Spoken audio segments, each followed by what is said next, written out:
Bonjour, je suis Cyril et je profite actuellement d'une pause bien méritée pour passer du temps avec mes amis. Je vais à l'université de Georgia Institute of Tech et je suis sûr de devenir un jour un éminent architecte. Maintenant, j'ai juste une chose à régler et je pourrai profiter de ma nuit de repos. Oh, la voilà. Cyril, je ne peux plus faire ça. Je veux pas te faire du mal, mais désolé, nous devons arrêter de nous voir.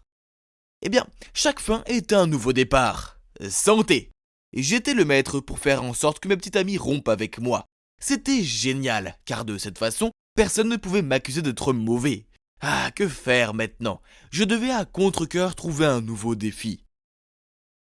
Ah, désolé, j'allais juste rendre ça. Euh, c'est pas grave, j'essaye juste de trouver un autre papier. Ah, comment tu t'appelles? Salut, je suis Cyril. Ses yeux sont pétillants, ses cheveux brillants, ses mains douces, mais... pourquoi cet imbécile m'a soudainement poussé dans un coin loin de la fille sexy? Avant que je puisse lui demander ce qui se passait, il a jeté une photo de cette fille devant moi. Il s'avère que ce mec s'appelle Patrick, et la fille sur la photo est Pauline, sa petite amie. Leurs parents sont tous du genre influent et ont organisé tout leur fiançailles. Ça sonne bien, non? Elle a l'air plutôt mignonne. Mais non, il voulait que je trouve un moyen pour que Pauline rompe avec lui. J'ai entendu parler de toi et j'ai besoin de ton aide. Je ne peux pas faire ça moi-même. Ah, hein? Bien sûr, je comprends. Un vrai homme ne sera jamais le premier à rompre. Je pourrais aider, mais d'abord, voyons quel genre de personne elle est. La conversation a commencé à être très sérieuse. À ce qu'il paraît, cette Pauline était une fille de bonne humeur, avec un côté vulnérable. Donc cela devait être géré avec attention, afin qu'il n'y ait pas de provocation familiale gênante pour mon client. Peut-être. Non, cette façon ne fonctionnerait pas. Et ni celle-là non plus. J'étais sur le point d'abandonner quand Patrick a empilé un paquet d'argent, environ 1000 $ sur la table. Aide-moi et tout ça c'est pour toi. Waouh, c'était beaucoup d'argent pour moi. Cela m'offrirait la magnifique PS5 de mes rêves. Ah. Et de plus avec mon charme et mon beau look, je pourrais faire tomber Pauline amoureuse de moi et quitter Patrick en un rien de temps. Super. Mes débuts devaient être spectaculaires. Alors je cherchais en ligne des gens prétendant être des voyous pour bloquer le chemin de Pauline. Puis je vais valser et la sauver. Le plan était prêt, j'ai donc marché tranquillement jusqu'au lieu de rendez-vous. Mais, oh non! Qui savait que ces gars étaient de vrais voyous? Ils nous ont menacés, nous ont forcés à remettre tous nos biens, puis à nous rendre dans un endroit abandonné. Oh mon Dieu! Les 1000 $ ne valaient tellement pas la peine de perdre ma vie. Oui, j'avais un peu peur, mais mon instinct de flirt s'est manifesté. Je me suis tourné vers Pauline et je lui ai parlé. Oh mec, elle est super gentille. Et j'ai remarqué que lorsqu'elle parle des choses qui l'intéressent, elle plisse le nez. Elle est si sympa, mais surtout elle est vraiment intelligente. Vous demandez pourquoi? Parce que 1 heure plus tard, les flics sont arrivés et ont arrêté les voyous. Il s'avère qu'avant que Pauline ne remette ses affaires, elle a envoyé la plaque d'immatriculation des voyous à un ami et lui a demandé d'appeler les flics. Ouf! Et heureusement pour moi, grâce à cette rencontre destinée, j'ai obtenu un peu plus d'infos sur elle. Pauline prévoyait d'apprendre l'espagnol pour se spécialiser en tourisme là-bas. Mais il y a encore une chose importante. C'est, je pense, que j'ai le béguin pour elle. Elle ne ressemble à aucune autre fille que j'ai rencontrée. Je veux gagner son cœur, vraiment, pas seulement à cause du plan. Ce sera le meilleur pour les deux. Patrick pourra se libérer de Pauline comme demandé, mais elle ne finira pas par être seule, car elle aura un nouveau beau petit ami à ses côtés. Oui, et ce sera moi. Il y avait juste un problème. Avec toute l'agitation de la journée, j'ai oublié de demander son numéro. Oups, j'ai dû le demander à Patrick. Après, je lui ai envoyé un texto. Mais je n'ai pas reçu de réponse. Il fallait être intelligent, alors j'ai fait semblant d'être un tuteur espagnol.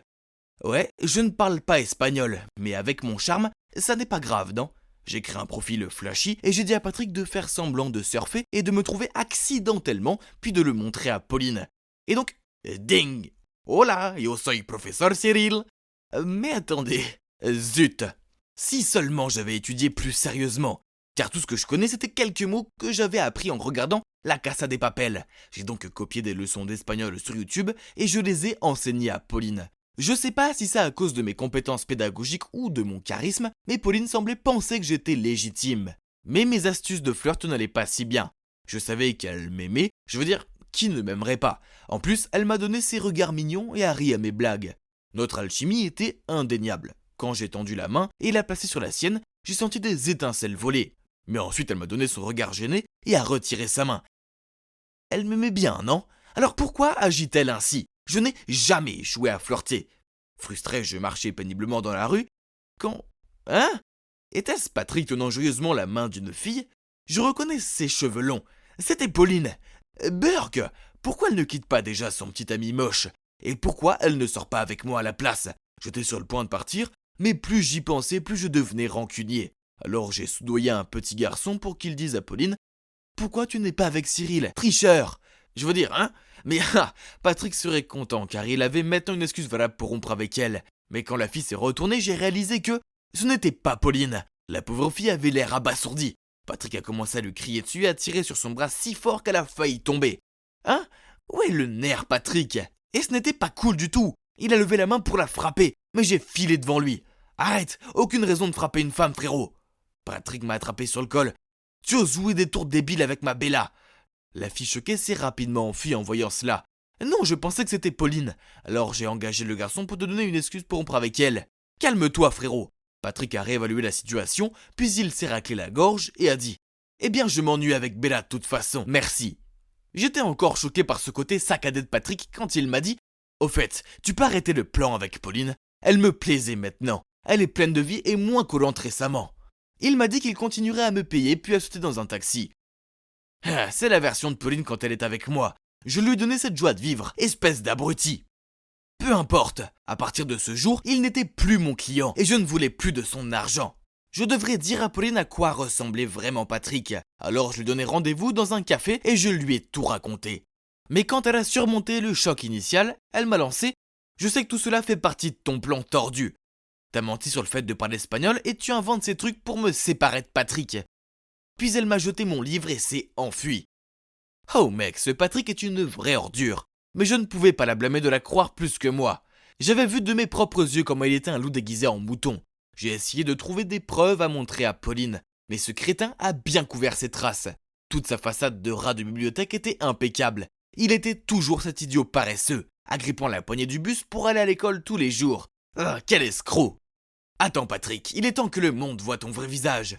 Avec une telle détermination, j'ai continué à l'espionner en ville. Puis une fois, comme tous les jours, j'étais de garde quand un groupe m'a arrêté, accompagné de Patrick qui me pointait du doigt. Voilà notre sac de sable. On dirait que j'ai été arrêté. Tout le groupe s'est réuni autour de moi. Le point est prêt. Ouais, j'étais assez terrifié. Aucune chance que je puisse les combattre. J'ai levé les poings prêt à souffrir. Mais ensuite quelqu'un a crié « Stop !» C'était Pauline. Patrick a immédiatement changé d'attitude et a ordonné au groupe de partir. Il a dit que je vais voler ses trucs et que ses amis l'aidaient à les récupérer. Et quoi?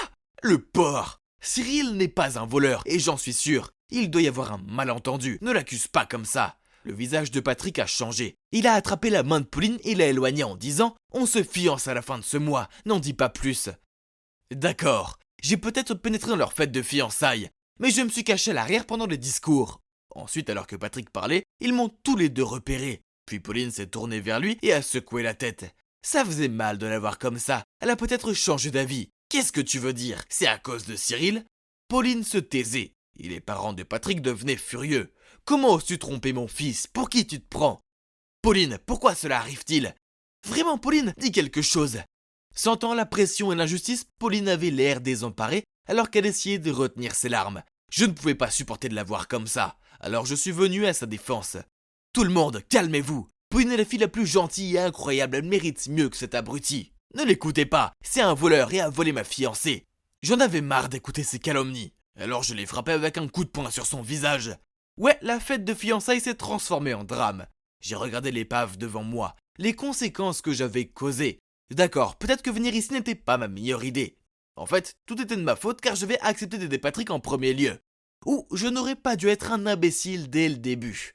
Dégonflé, je suis arrivé à la maison et j'ai vu que j'avais reçu un message de Pauline. Mon cœur s'est emballé quand je l'ai ouvert. Merci pour tout et essaye de pratiquer ton espagnol. Il est encore pire que le mien. Au revoir.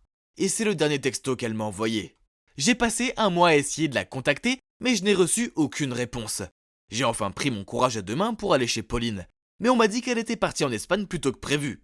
Peut-être que le choc était si grand que Pauline voulait quitter cet endroit au plus vite. Tout était de ma faute.